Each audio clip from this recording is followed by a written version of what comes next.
Thank you. Power. Thank you. Comrade Power. Comrade Power. Asanteni. Kwanza ni kusema, I think to our presenters, you have taken longer than necessary. So please bear with us, because basically we want to hear 14 years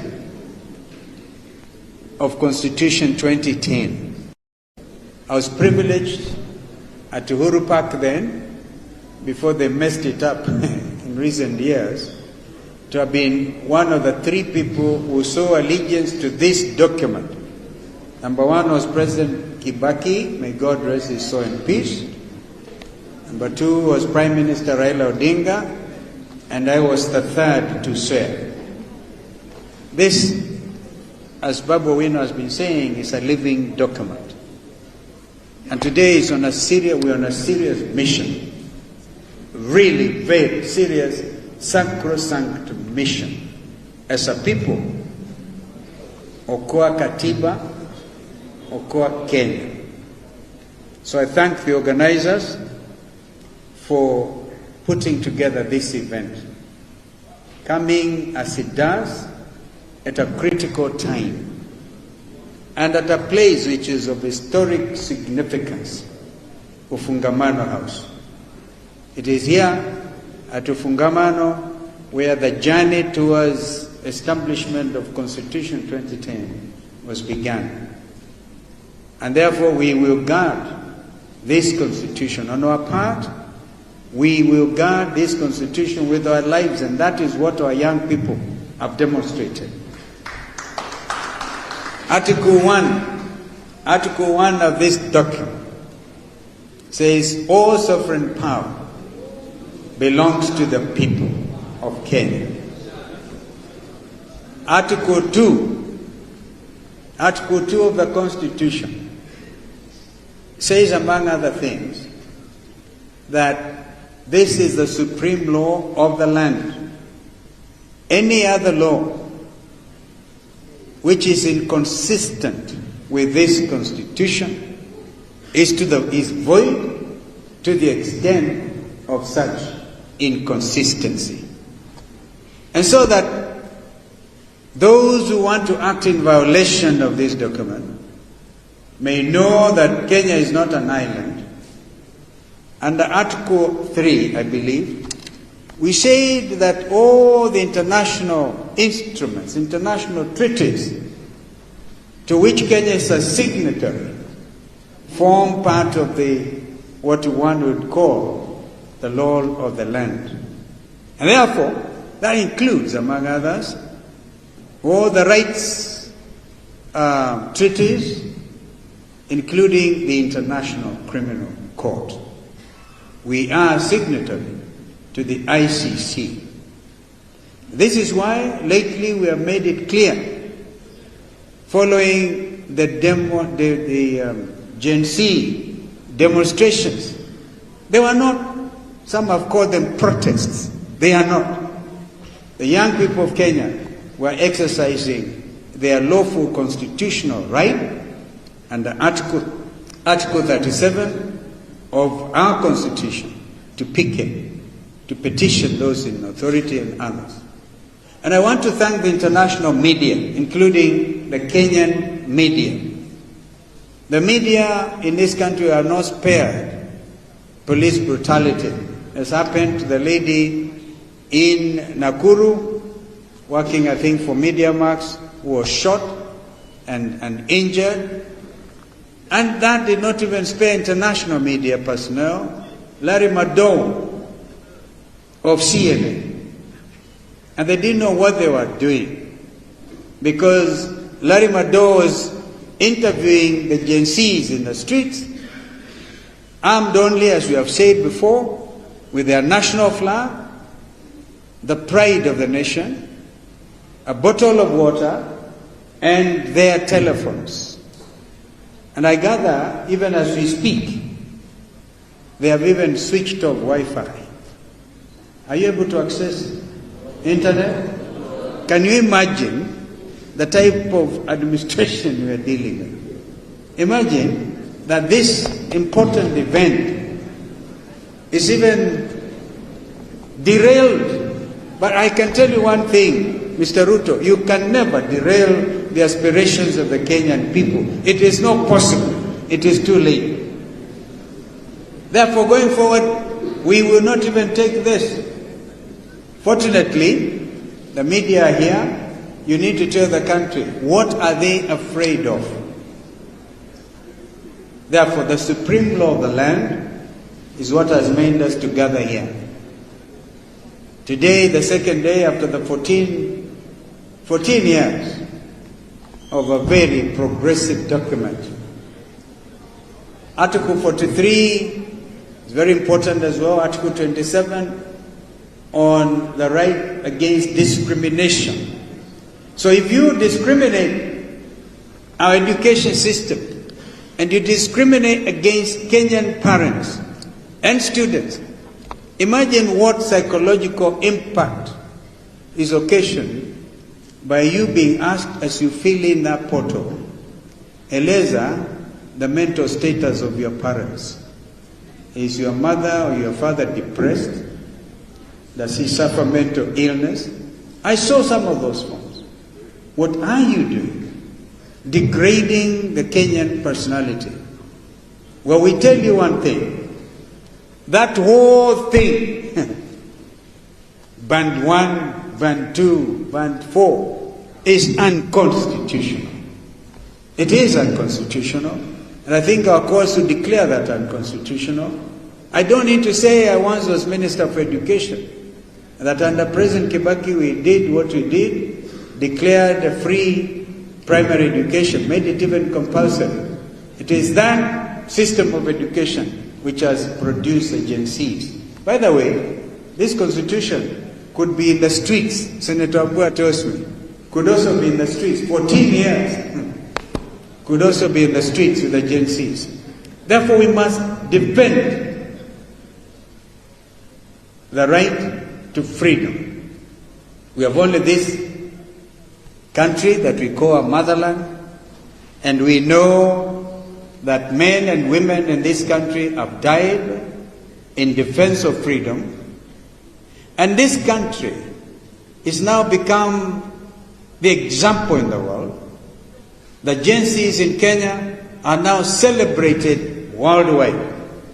University students in Bangladesh took the cue and they overthrew a dictatorship. Our Prime Minister Ashin, I think that was her name, had to flee by helicopter to India because she interfered with university education, because she brought discrimination in education. So we are not through with you, Kenya Kwanza. The Kenyan people are not through with you. And by the way, let's be very clear. There's no way you can act in contradiction of this law and get away with it. One thing is very clear, and I was having lunch before I came here with some international diplomats, and they're all full of praise for the Kenyan Gen Zs. Larry Madowo, every 1 hour on CNN, the whole world is being treated to what happened in the streets of Kenya. And one mama is being asked, are you in support of this demonstration? Say, yes, they are helping us. They are our children. Parliament, in our view, stands impeached by the Kenyan people. The moment you allowed a sniper to go on top of the National Assembly and kill those young people we found in the morgue, as if they're international terrorists, and all they were trying to do was to come and petition their members of parliament, and then they went in. That to me amounted to taking power under Article number 1 of the Constitution, where Kenyans can choose to exercise their sovereign power either directly or through their democratically elected representatives. So if you are not democratically elected, you are not a Kenyan representative. You are not representative of the Kenyan people. So we must stand strong. And I want to give my pledge that the opposition, working together with the Gen Zs, the millennials, their parents, will work as a team to make sure that there will be no derogation of our basic rights under this constitution. And nobody will be allowed to get away with it. It's not possible. This is a new country. It's a new country. The Gen Zs are able, I think with assistance sometimes of artificial intelligence, to even go into your bank accounts and find out how much you have stolen. They are able to fight corruption in real time. And so let us keep at it. Without let or hindrance, this will be the order. This is the new Kenya. You may think you have demoralized them. You may think you have killed them and you have scared them.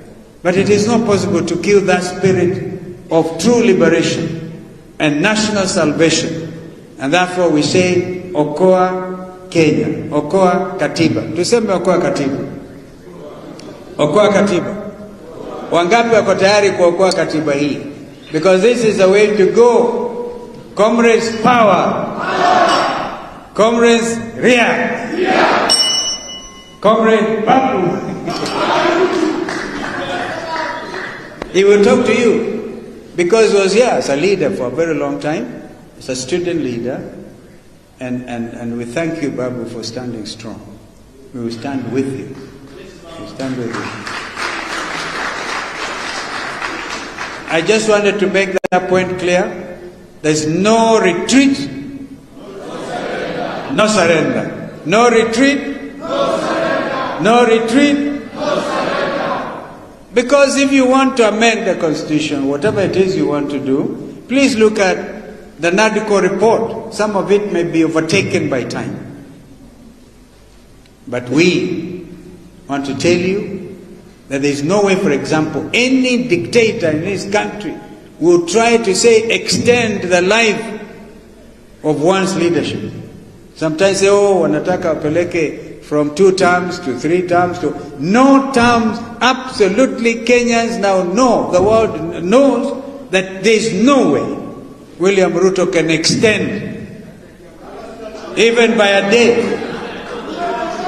Even the 1 term now is a clear 1 term, because unless he apologizes to the Kenyan people, unless we hear that Kome, in addition to resigning, is actually brought before the courts of justice, or one bunge, the snipers are policemen. They shot dead our young people, young leaders, whose time has come. Unless they are brought before the courts of justice to answer for crimes. And I want to ask, you heard me refer to the ICC, crimes against humanity. We are assembling every evidence. Kwa hivyo sasa, it is not the same. It's not going to be business as usual. And you are going to see this team. We will be making announcements as we go forward. I don't want to make them begin to cut off internet and to do whatever. When we say we go to the street, it will be Gen Z plus millennial plus even their grandmothers may come out. Because it's not going to be easy. We have to save Gen Zot have a Gen Alpha. All of them. Because we must save our motherland. And therefore we will fight them. We will fight them at every stage. We will fight them from the mountaintop, from the valleys, from the street corners. We will not allow them to make this country a banana republic. Never. This will be a multi-party democracy. And today if there was an election, what do you think Ruto would get? So don't be worried, Jeremiah. Don't be worried even if he goes to Luo Nyanza 20 times to launch projects 30 times. Kenyans know him. Kenyans know them. I said yesterday, if you're not careful, you might get to Ruto coming to Fungamano to launch Constitution 2010, which Constitution he himself opposed. He never believes in this Constitution. Therefore, the believers in this Constitution, living document, have to stand together and defend it. We will be there, God willing, all the way. All the way. And so, I want to stop there by saying, long live Kenya. Viva Kenya. The struggle continues. The struggle continues. Aluta continue. Tuko tayari? Tuko tayari? Kama tuko tayari, simama, sema they have to go. Dio.